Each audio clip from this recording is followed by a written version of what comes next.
우리가 아까 불렀던 그 찬양 중에 주님 다스리시네, 이 찬양을 부르면서 오늘 제 마음에 너무 뜨거운 감동이 왔습니다. 우리가 잠깐 잊고 있는 것, 우리 인생 가운데 잊고 있는 것, 그것은 바로 주님이 우리를 다스린다는 것입니다. 우리 인생 가운데 주인이 되셔서 주님이 다스리고 계십니다. 하나님은 이 땅을 다스리시고 이 교회를 다스리시고 여러분들의 인생을 다스리고 계십니다. 주님이 다스린다면 어떤 일들이 일어날까요? 주님이 다스리는 인생에는 어떤 일들이 일어날까요? 주님이 이 땅의 주인이 되신다면 이 세상은 어떻게 변할까요? 결국은 이 세상이 끊임없이 문제와 고통이 사라지지 않는 이유는 주님의 온전한 다스림이 아직 이 땅 가운데 완성되지 않았기 때문입니다. 그렇기 때문에 우리는 종말의 시간, 예수 그리스도가 다시 오시는 재림의 시간을 어떻게 규정합니까? 그것은 하나님의 다스림이 완성되는 시간이에요. 더 이상 주님의 다스림을 방해하는 악한 것들이 없는 시대, 오직 하나님의 백성분들만 모여서 주님의 다스림 앞에 서는 세상, 우린 그것을 천국이라고 부르며 새하늘과 새 땅이라고 하며 이 땅의 모든 문제와 절망과 악이 사라지는 복된 땅으로 바뀌는 시간이라고 말한다면, 우리 인생도 주님이 우리를 온전히 다스리신다면, 그렇다면 우리 인생은 주님께 주는 그 놀라운 은혜와 축복을 누리는 복된 인생으로 바뀌게 되는 줄 믿습니다. 오늘 본문은 그것을 이야기하고 있다는 것. 10절에 보라, 주 여호와께서 장차 강한 자로 임하실 것이요 친히 그의 팔로 다스리실 것이라. 보라, 상급이 그에게 있고 보응이 그 앞에 있으며. 보라. 저는 이 보라라는 단어가 성경에 나오면요, 막 저도 모르게 막 감동이 됩니다. 왜냐하면 이 고백을 한 사람들이 뭘 보라는 거예요? 그의 마음에 감동이 온 것입니다. 믿어지는 거예요. 확신이 생기는 거예요. 야, 이 일이 내 인생 가운데 그냥 추상적인 어떤 개념적인 게 아니라 자기 삶 속에서 실존적으로 느끼는 거예요. 야, 이 일이 내게 일어나는 거구나. 여기 보라, 주 여호와께서 장차 강한 자로 임하실 것이요 주님께서 그 장차 강한 자로 여러분들의 인생 가운데 임하는 것을 보는 자가 되기를 주의 이름으로 축복합니다. 친히 그의 팔로 다스릴 것이요 여러분들의 인생의 문제마다, 여러분들이 지치고 낙심됐을 때마다 하나님의 다스리심을 여러분들의 삶 가운데서 보는 자가 될 수 있기를 주의 이름으로 축복합니다. 이것을 보라라고 말한다는 것은 그것을 믿고 소망하는 마음이 뜨겁고 간절하다는 걸 뜻하는 거예요. 그 고백을 하고 있다는 것입니다. 어쩌면 그 주님의 그 강한 팔이 우리 인생을 붙잡는 이 아름다운 소식, 이 기쁜 소식을 우리가 경험해야 될 때는 언제일까요? 얼마 전에 보니까 그냥 전 세계에 다 비 난리가 났잖아요. 한 뉴스의 영상에 보니까는 갑자기 내린 비로 인해서 이 계곡에 살던 이 사람들이 급류를 만난 겁니다. 마침 그 어린 소년같이 보이는 한 아이가 그 급류 속에서 허우적거리고 있는데 그의 그 손을 이 아버지쯤 돼 보이는 그 강한 팔을 가진 분이 붙잡고 있는 걸 봤어요. 그리고는 그 급류에 쓸려가지 않도록 건져내는 모습을 보면서, 아, 그렇구나. 저 어린 소년이 만약에 이 급류 속에서 저 강한 팔을 가진 사람을 만나지 않았으면은 그 급류에 쓸려서 그만 죽을 뻔했는데, 그래도 흘러내려갈 만한 그 위기 가운데 그 강한 팔을 가진 어른이 나타나서는 그 아이의 손을 꽉 붙잡는 순간 그 아이는 이 급류의 위험으로부터 살아날 수 있겠구나. 이걸 느끼면서 문득 이 강한 팔이 나를 붙잡아 줄 것이라는 이 보라라는 이 고백 속에 우리가 어떤 상황 가운데 있는 것을 뜻할까요? 내 힘과 내 능력과 경험이 이겨낼 수 없는 급류 속, 나를 무한히 약한 어린아이처럼 느끼게 만드는 급류. 잔잔한 시냇가라면 어린아이에게 그것은 아무 두려움이 되지 않을 거예요. 시냇가에서 그냥 발 담그고 놀았을 것입니다. 근데 갑자기 산사태가 나고 홍수가 나서는 무서운 급류가 되자 그 순간 자신이 얼마나 연약하고 힘없는 어린아이인가를 깨닫게 되는 것처럼 우리 인생에도 그런 급류가 있다는 거예요. 그 속에서 하나님의 강한 팔이 나를 도우기 위하여 오신다는 사실을 깨닫는다면 그 순간 우리는 두려움이 사라질 것입니다.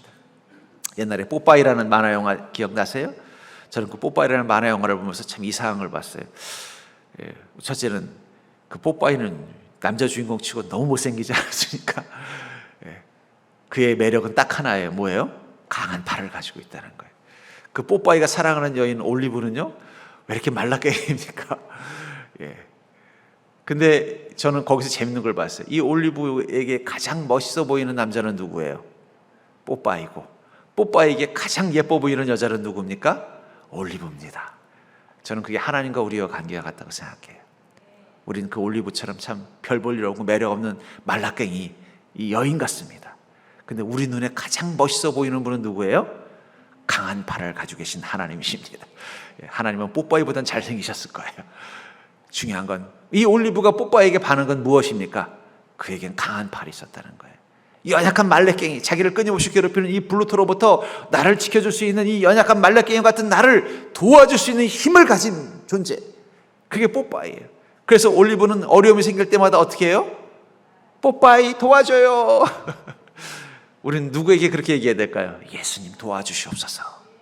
저는 이 올리브보다 더 말라깽이 같이 힘없고 연약한 자입니다.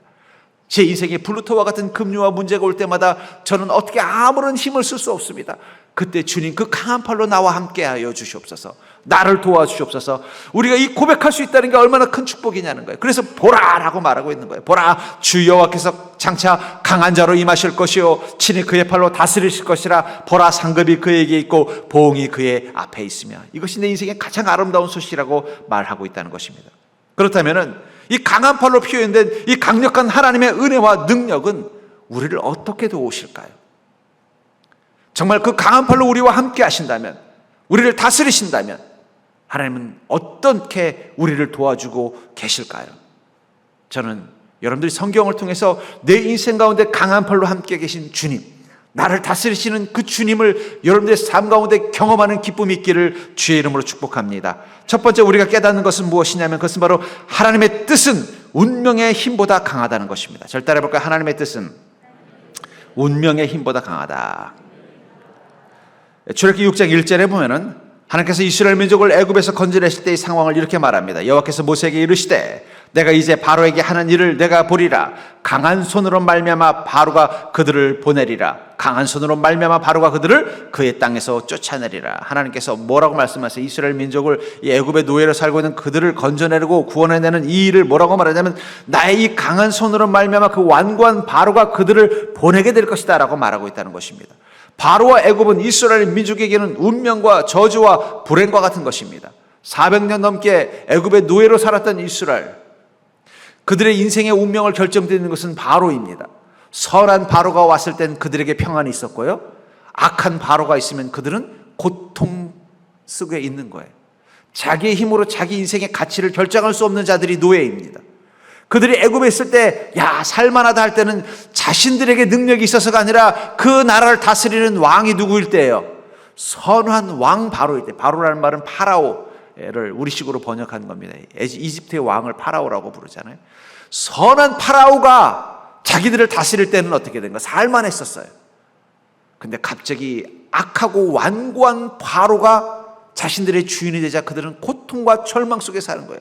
심지어는요, 자기의 자녀들을 죽여야만 되는 그런 고통, 더 많은 노역 속에 하루하루 힘겹게 살아야 되는 고통을 경험하게 됐다는 거예요. 그리고 거기서부터 벗어날 수가 없어요. 왜냐하면 노예이기 때문에. 자기 힘으로는 이 문제를 해결할 수가 없는 게 노예입니다. 그것은 철저히 자기를 지배하고 다스리는 그 바로에게 달려있는 거예요. 그들이 할 수 있는 것은 오직 하나님의 은혜를 구하는 기도뿐이었다는 것이에요. 근데 주님께서 그 기도를 들으셨다는 것입니다. 그래서 출애굽기 3장 7절부터 8절에 보면 이렇게 말하고 있습니다. 여호와께서 이르시되 내가 애굽에 있는 내 백성의 고통을 분명히 보고 그들이 그들의 감독자로 말미암아 부르짖음을 듣고 그 근심을 알고 내가 내려가서 그들을 애굽인의 손에서 건져내고 그들을 그 땅에서 인도하여 아름답고 광대한 땅, 젖과 꿀이 흐르는 땅, 곧 가나안 족속, 헷 족속, 아모리 족속, 브리스 족속, 히비 족속, 여보스 족속의 지방에 데려가려 하노라. 주님께서 뭐라고 말씀하세요? 내가 애굽에 있는 내 백성의 고통을 분명히 봤다는 거예요. 여러분들, 우리는 어쩌면 이 애굽에 있는 이스라엘 민족과 같은 고통을 가지고 있습니다. 이 고통의 원인은 우리에게서 오는 게 아니에요. 우리가 감당할 수 없는 세상이라는 바로, 보이지 않는 힘이라는 그 바로가 우리를 불행하게도 만들고 행복하게도 만드는 거예요. 그렇잖아요. 우리가 우리 인생의 행복을 선택하고 결정할 수 있으면 얼마나 좋겠습니까? 물론 그런 부분도 있어요. 그러나 그건 대부분 소확행일 뿐이에요. 그러나 본질적으로 우리 인생을 행복하게 만들어주는 힘은 우리에게서 나오는 게 아니라는 거예요. 우리의 상황이 만들어내는 거예요. 요즘 세상이 왜 어렵습니까? 그거는 코로나라는 전염병과 또 무슨 인플레이션인지 뭔지 발음하기도 힘든 무슨 어떤 경제적인 위기가 왔기 때문에 힘든 거잖아요. 그건 자기가 통제할 수 없는 더 큰 힘이 이 세상을 지배하고 있기 때문이에요. 우리는 그것을 운명이라고도 부르고 또 저주라고 부르기도 하고 불행이라고 부르는 거예요. 근데 사람들의 인생은요, 많은 부분 자기 의지가 아니라 자기에게 주어진 어떤 운명과 같은 것, 혹은 또 저주와 같은 것. 우리나라 사람들이 제일 좋아하는 단어 중에 하나가 팔자와 같은 게 있다는 거예요. 그러니까 자꾸 그런 걸 믿는 사람들이 뭘 보는 거예요? 점 보는 거예요. 왜냐하면 그게 좀 좋은 운명으로, 내 힘이 아니라 그 좋은 운명으로 좀 바뀔 때가 있는가. 그래도 자기가 통제할 수 없다고 생각하는 걸 받아들이는 게 바로 이 점을, 현대인들이, 젊은 사람들도 점을 좋아한답니다. 왜 좋아하나 생각해보면 인정하는 거예요. 내가 스스로 판단하고 결정해서 애써서 나를 이 고통과 불행으로부터 벗어나게 할 힘이 없다는 걸 깨달은 거예요. 그러니까 어떻게 돼요? 좀 언제쯤 내 인생의 운명이 좀 좋아질 수 있는 때가 있는가? 그걸 좀 알아보고 그거 가지고 좀 희망을 가져보려고 말도 안 되는 이 점을 보면서 거기서 위로받는 거예요. 그 점쟁이가 뭐 이렇게 뭐 점을 봐가지고 그래도 내년에는 좋은 운이 있겠는데, 그러면 막 기대를 갖고 앞으로 10년간은 고생 좀 하겠어. 그러면 그냥 인생 다 산 사람처럼 절망하는 거예요. 그 내면의 배경 속에 뭐가 있는 거예요? 내가 통제할 수 없는 내 인생의 불행이 너무 많다는 걸 인정하는 것입니다. 우린 그런 의미에서 이 애굽에서 고통받는 이 이스라엘 민족과 다를 게 없다는 거예요. 그런 우리를 향하여 주님이 뭐라고 말씀하시는 거예요? 나는 내 백성의 고통을 분명히 봐. 여러분들, 하나님 우리를 자신의 백성이라고 생각하신다는 거예요. 너는 내 것이라. 내가 너를 택하였다. 이게 얼마나 큰 축복입니까? 여러분들, 지나가다가 누가 싸우는 걸 봐도 관심 없지만 그 싸워서 맞는 사람이 내 가족이면 그건 갈 수가 없는 거예요. 아무리 때리는 사람이 힘이 센 깡패라도 어떻게 해야 돼요? 누가 내 새끼를 건드려, 누가 내 동생을 건드려 하면서 같이 맞더라도 싸우는 거예요. 내 것이기 때문이에요. 하나님 그런 마음이라는 거예요. 너희는 내 것이라. 하나님 내 백성을 그냥 모른 척할 수 없다는 거예요. 그래서 내가 그들의 부르심을 듣고 내가 내려가겠다. 여러분들, 하나님께서 내려가신다는 말은 그냥 멀리서 방관하는 게 아니라, 멀리서 그냥 도와주는 게 아니라 친히 직접 오셔서 우리 삶 가운데 역사하시겠다는 것입니다. 아까 읽었던 그 10절에 보라, 주 여호와께서 장차 강한 자로 임하실 것이요 친히 그의 팔로 다스릴 것이다. 내려가서 그렇게 하시겠다는 거예요. 그렇게 하기 위해서 주님께서는 예수 그리스도로 우리 땅 가운데 오신 것입니다. 예수 그리스도는, 우리를 사랑하시는 주님이 우리 이 땅에 고통받고 있는 우리를 못 본 척할 수 없어서 친히 내려오셔서 해결하기 위해서 오신 하나님, 바로 그분이 예수 그리스도라는 거예요. 성령님도 마찬가지입니다. 그리고 또 이렇게 말씀하고 있죠. 내가 내려가서 그들을 애굽인의 손에서 건져내고 그들을 그 땅에서 인도하여 아름답고 광대한 땅, 젖과 꿀이 흐르는 땅, 곧 가나안 족속, 헷 족속, 아모리 족속, 브리스 족속, 히위 족속, 여보스 족속의 지방에 데려가려 하노라. 하나님 그냥 와서 우리를 이 잠시 이 위기만 모면하게 하는 게 아니라 우리 인생을 복된 곳으로 완전히 옮겨놓겠다는 거예요. 애굽이라는 곳이 이스라엘 민족에게는 이 바로라는 고약한 왕의 지배와 다스림 속에서 절망과 실망과 낙심으로만 살 수밖에 없는 상황이라면, 가나안 땅은 어떤 곳입니까? 하나님의 백성이 되어서 하나님의 다스림 속에서 기쁨과 평안과 축복을 누리는 곳으로 바뀌는 걸 의미하는 거예요. 하나님이 우리를 다스리신다는 것, 우리 인생을 바꾸는 것입니다. 우리의 운명을 바꾸는 것이고, 우리의 팔자를 바꾸는 것이고, 우리 안에 저주를 끊어버리는 것이에요. 저주는 신학적으로 옳은 것이냐 틀리냐는 논란이 있습니다만, 저주 비스무리한 한게 있긴 있는 것 같아요. 우린 그걸 팔자라고도 부르고 운명이라고 부르고, 또 애비 닮아서 그렇다 그러는 것도 있고 다 있습니다만, 그걸 끊어준다는 거예요. 얼마나 감사한 일입니까? 그래서 우리 새로운 인생, 어떤 인생이요? 고통에 절망하는 인생이 아니라 그 은혜 앞에 기뻐하며 감사하는 인생으로 바꿔준다는 거예요. 하나님은 그런 뜻을 가지고 우리 인생 가운데 강한 팔을 가지고 오신다는 것입니다. 그렇기 때문에 하나님의 그 강함은요, 우리의 운명을 바꿀 수 있다는 거예요. 그러니까 여러분들, 그리스도인은 절대 하면 안 되는 말이 뭐라고요? 애국 팔자야 하면 안 돼요. 애국 팔자야가 아니라 아이고 십자가 이래야 돼요. 우리는 팔자가 아니라 십자를 사는 자입니다. 십자가가 우리를 바꿔줄 걸 믿는 믿음 되기를 주의 이름으로 축복합니다. 하나님, 내 몸의 운명, 내 인생의 운명, 이게 나를 지배하고 있습니다라고 생각한다면, 그럴수록 뭐라고 말하는 거예요? 주님 오셔서 장차 강한 자로 임하여 주시옵소서. 그 팔로 친히 다스려 주시옵소서. 골로새 3장 9절 10절에 보면은, 너희가 서로 거짓말을 하지 말라. 옛사람과 그 행위를 벗어버리고 새 사람을 입었으니 이는 자기를 창조하신 이의 형상을 따라 지식에까지 새롭게 하심을 입은 자니라. 우리는 새롭게 하신다는 주님의 계획이 있다고 말하고 있다는 것입니다. 여러분, 그것을 소망하는 자가 되기를 주님을 축복합니다. 그러니까 여러분들, 지금까지 여러분들이 살아왔던 인생의 경험과 그 속에서 발견한 자신의 한계 앞에 노예가 되지 마세요. 그걸 지워버리는 것 중요해요. 왜? 우리는 하나님께서 새롭게 리셋, 리부팅 하실 것이기 때문입니다. 하나님의 그 강한 팔로 그렇게 하려고 강한 팔 가지고 오신다는 거예요.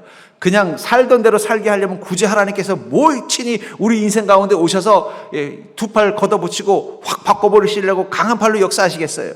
그냥 멀리서 그냥 살던 대로 살다가 죽어서 천국에나 와라 하셨다면 뭐하러 예수님으로 이 땅 가운데 오시고 성령님 우리 가운데 계시겠습니까?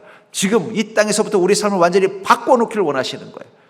근데 중요한 건 우리가 그것을 기대하는 믿음이 있어야 돼요. 보라. 그 보라라는 단어 속에 우리 기대감이 있다는 거예요. 제가 우리 성도님들 보면요, 아, 저분은 뭔가 하나님의 은혜를 누리겠구나라고 느끼는 성도님의 공통점이 뭔지 아세요? 그들의 심령 가운데 기대감이 있다는 거예요. 근데 그 기대감을 갖지 못하는 분이 있어요. 둘 중에 하나입니다. 기대감을 갖지 못하는 것은 하나님께서 이미 그건 너 바꿔주지 않을 거라는 뜻일 수도 있고, 또 하나는요, 믿지 못하는 거예요. 내가 지금까지 바꿔보려고 노력해도 안 바뀐 내 인생이 하나님 오신다고 바뀌겠어요? 여전히 십자가 아니라 팔자에 있는 거예요. 예. 여러분, 팔자에 있지 말고 십자에 있기를 주의 이름으로 축복합니다. 옆 사람 보고 인사할까요? 애고 팔자 하지 마시고 할렐루야 십자가 하는 자 되기를 주의 이름으로 축원합니다. 예, 여러분, 우리는 바뀔 수 있다는 걸 믿어야 돼요. 그건 우리가 바꾸는 게 아니에요. 하나님의 강한 팔이 바꿔주는 거예요. 우리 그걸 소망하는 자가 된다는 거예요.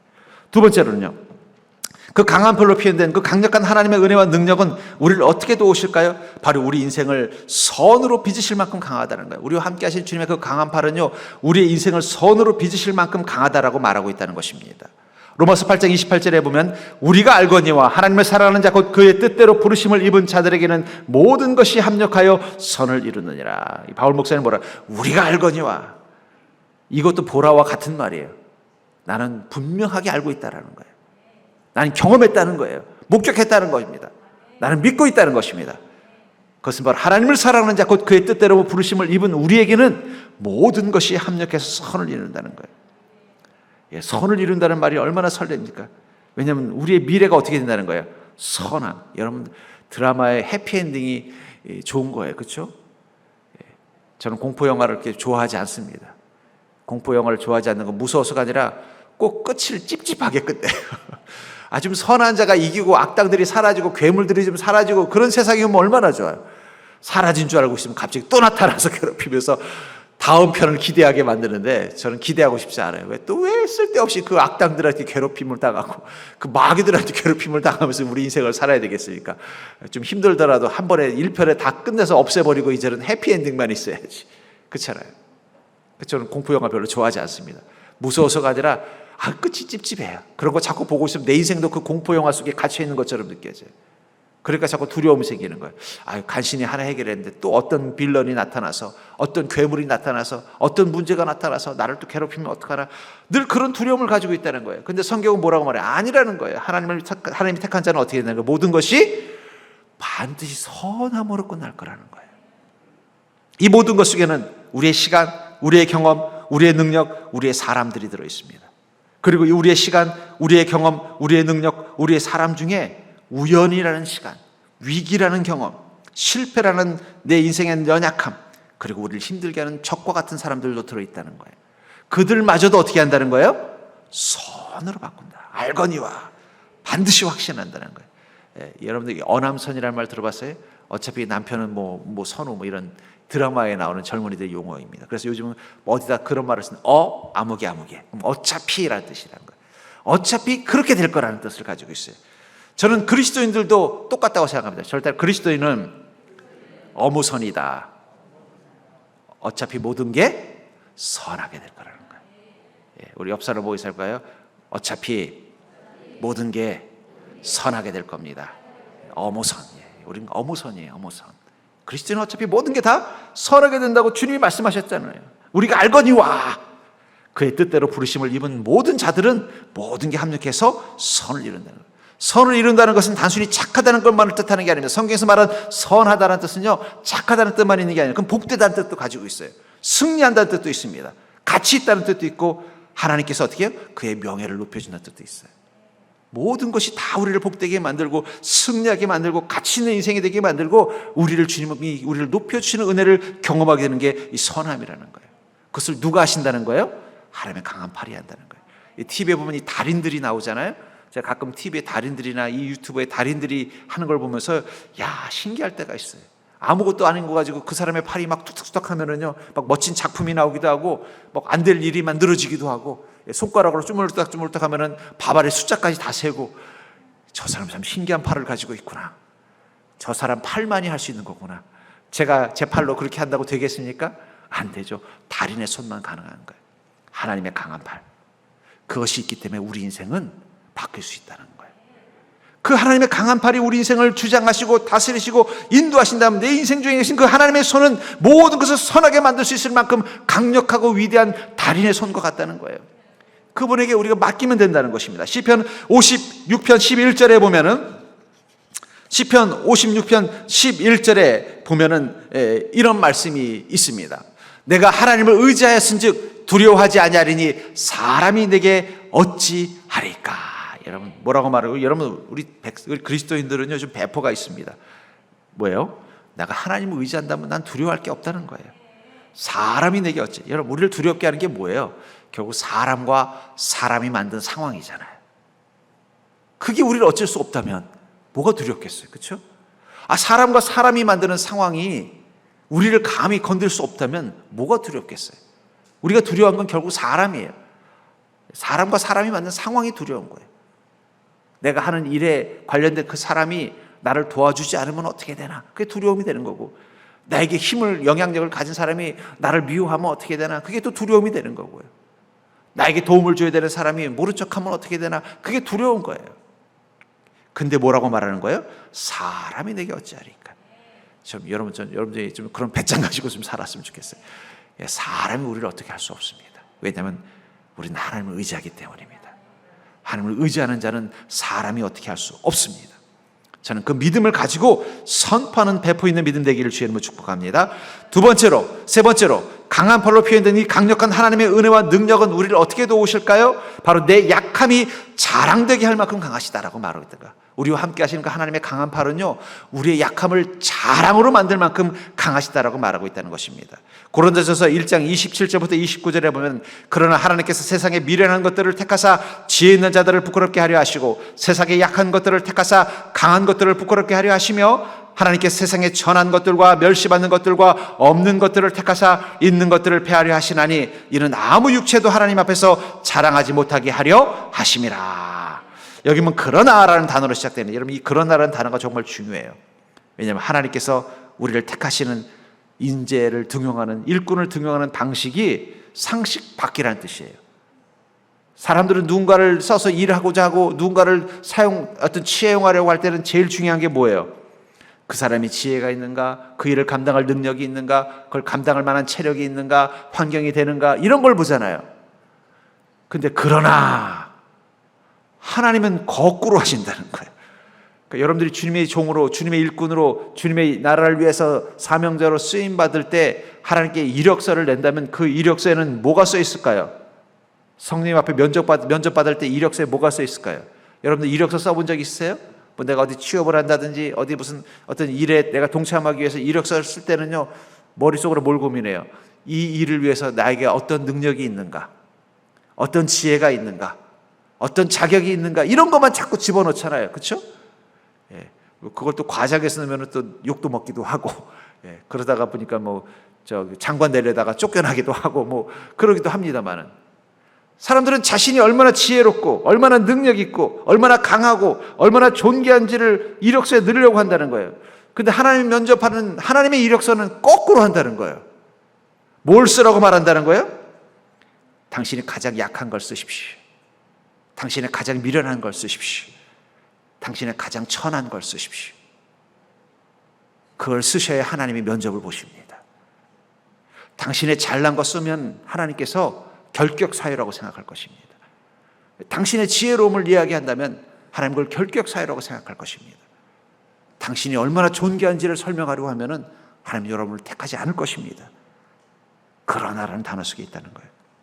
그 이유를 뭐라고 말합니까? 29절에 이는 아무 육체도 하나님 앞에서 자랑하지 못하게 하려 하심이라. 여러분 어차피 우리가 지혜롭고 또 강하고 또 존귀한 건 무엇을 위해서요? 내가 괜찮은 걸 사람들에게 자랑으로 보여주는 게 목적이라면 하나님 그걸 원하지 않는다는 거예요. 오직 하나님의 능력만 자랑하기를 원하신다는 거예요. 그래서 하나님께서 이력서 받을 때 어떻게 받는다는 거예요? 미련하고 못나고 천한 거. 예. 목회자도 그렇습니다. 하나님 앞에서 그거 잊어버리지 않으면 하나님께서 어떻게 하세요? 강한 볼로 붙잡아 주는데, 이 정도면 내가 괜찮은 사람이야, 이 정도면 내가 영적으로 탁월한 사람이야, 이런 생각 가지기 시작하면요, 그럼 네가 한번 해봐라 그러면서 하나님 팔 걷어가세요. 저도 늘 주님 앞에 가면 엄살을 좀 부립니다. 하나님 전 정말 못해요. 예. 하나님 전 감당이 안 돼요. 하나님 제가 뭐 어떻게 감히 이걸 하겠습니까? 이러면서 눈치를 보는 거예요. 하나님 얼마나 강한 팔로 역사하실지. 제가 기도원에 가서 기도할 때 그거기 위해서 기도하면 하나님 저 못해요. 그걸 좀 설득시키려고 하는 거예요. 그럼 하나님 알았다, 그럼 내가 도와줄게. 그러면 이제 그때 마음 편하게 내려오는 것입니다. 우리 인생도 그렇다는 거예요. 여러분, 사람들은 자기 인생을 초라하다고 말할 때가 있어요. 여러분들도 초라하다고 말할 때 있죠? 어떨 때 초라하다고 말해요? 내가 참 약하다고 느낄 때 초라하잖아요. 갑자기 그냥 몸이 맨날 아프고 그냥 뭐 좀 한번 하려고 그냥 아프면, 아이고 내 몸뚱이는 왜 이렇게 별 볼 일 없나, 좀 뭐 좀 해보려고 하면 왜 이렇게 아프냐. 초라하게 느껴지는 거예요. 자신이 미련하다고 느낄 때 초라하죠. 어떤 일을 했는데 이게 멍청한 짓을 해가지고 그냥 피해를 보고 2번 고생하고 그러면요, 아이고 나는 이렇게 머리도 나빠가지고 그냥 지금까지 살아온 게 용하네. 초라해지는 거예요. 또 어떨 때 초라해져요? 내가 참 배경이 참 가치 없이 느껴질 때, 그렇잖아요. 학벌이든 또 집안 배경이든, 아이고 내가 좀 잘 나가는 집안에 태어났으면, 내가 좀 존경받는 사람들 가족들로 태어났으면, 내가 좀 좋은 대학 나와서 사람들이 그런 좋은 데 다녔어 이런 소리 들을 수 있으면 얼마나 좋을까. 어디 가면 학교 어디 나왔어요 그럼 말도 못하고 막, 그럼 초라해진다는 거예요. 그렇죠? 근데 중요한 건 그리스도인은요, 그 초라함을 기뻐하는 자입니다. 우리 그걸 기억하셔야 돼요. 자랑한다는 건 기뻐하는 것입니다. 근데 우리는 그 초라함을 기뻐하는 거예요. 왜냐하면 내가 약한 그때 누가 강하기 때문이에요? 하나님이 강하다는 걸 알기 때문에. 그러니까 여러분, 초라하다고 초라해하지 마시기 바랍니다. 초라할수록 기뻐하시기 바랍니다. 그러니까 여러분들 혹시 살다가 또 자신의 약함을 보고 초라해질 때가 있죠. 아이고 내가 이거밖에 안 되나. 그때마다 여러분들 하나님 감사합니다 고백하는 믿음 되기를 주님으로 축복합니다. 아이고 내가 미련하다고 느껴질 때마다 하나님 감사합니다 고백하는 믿음 되기를 바랍니다. 난 참 별 볼 일 없는 배경 속에 태어나고 자랐네요. 내가 좀 더 좋은, 또 좀 더 멋진 부모 가족 만났으면 내가 이렇게 안 살았을 텐데 할 때마다 하나님 감사합니다라고 고백할 수 있는 믿음 되기를 주님으로 축복합니다. 그래서 고린도후서 12장 5절에 내가 이런 사람을 위하여 자랑하겠으나 나를 위하여는 약한 것들 외에는 자랑하지 아니하리라. 바울 목사님은 이 사실을 깨달은 거예요. 하나님이 왜 나를 택하셨는가. 자기가 잘났다고 생각할 때는 하나님 택하지 않으셨어요.